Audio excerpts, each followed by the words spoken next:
Antarctica মহাদেশে এক নতুন ইতিহাস সৃষ্টি করেছেন অস্ট্রেলিয়ার ক্যাথরিন ড্রাইসডেল। আন্টার্কটিক আইস ম্যারাথনের ২০তম আসরে প্রথম নারী হিসেবে এই শিরোপা জয় করে রেকর্ড বইয়ে নিজের নাম লিখিয়েছেন তিনি। গত ১৩ ডিসেম্বর শনিবার দক্ষিণ মেরু থেকে প্রায় ৬০০ মাইল দূরে ইউনিয়ন গ্লেসিয়ারে আয়োজিত হয় এই ম্যারাথন। তীব্র বাতাসের সঙ্গে -১৫ ডিগ্রি সেলসিয়াসের নিচে নেমে যাওয়া তাপমাত্রা উপেক্ষা করে দৌড়েছেন ৩৫ বছর বয়সী এই নারী। ড্রাইসডেল ৪২.২ কিলোমিটার দূরত্বের দৌড়টি ৩ ঘন্টা ৪৮ মিনিট ৪৩ সেকেন্ডে শেষ করে বিজয়ী হন।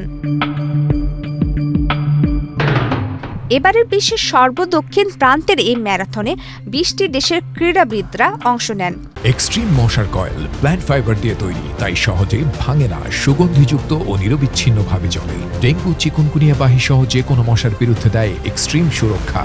ড্রাইসডেলের পরে দ্বিতীয় স্থান অর্জন করেন রাশিয়ার ডেনিস নাজারভ এবং তৃতীয় হন বেলজিয়ামের রুন বুইল। জয়লাভের পর দৌড় শেষে অনুভূতির কথা জানাতে গিয়ে ক্যাথরিন ড্রাইসডেল বলেন, এটা ভীষণ কঠিন। জীবনে অনেক ম্যারাথন দৌড়েছি, কিন্তু এটা একেবারেই আলাদা।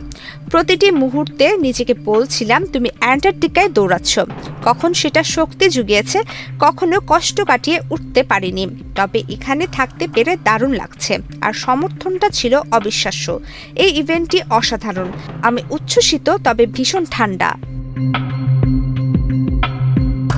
প্রমিতি কিবরিয়া ইসলাম, বাংলাদেশ প্রতিদিন।